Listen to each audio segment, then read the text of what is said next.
প্রিয় রংপুরবাসী, আসসালামু আলাইকুম। দীর্ঘ এক মাস ধরে আমরা যারা ইসলাম ধর্মে বিশ্বাস করি, এদেশের মুসলিম, আমরা আল্লাহর পবিত্র রোজা আমরা রোজা রাখলাম।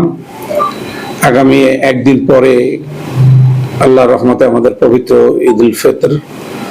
আমরা রংপুরের মানুষ দীর্ঘ এক মাস ধরে আমরা যে সিয়াম সাধনা করলাম, আল্লাহ আমাদেরকে সব রকম বালা মুসিবত থেকে রক্ষা করেছেন ইনশাল্লাহ, এবং আগামীতেও আল্লাহ আমাদেরকে সব রকম বালা মুসিবত থেকে রক্ষা করবেন।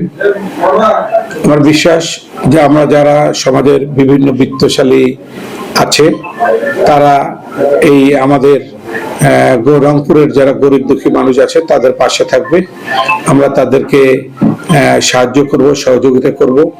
আমাদের যারা প্রতিবেশী থাকবে, আমাদের মতো তারাও যেন ভালোভাবে ঈদ করতে পারে, ঈদে তারা যেন আমাদের সাথে আনন্দ উপভোগ করতে পারে।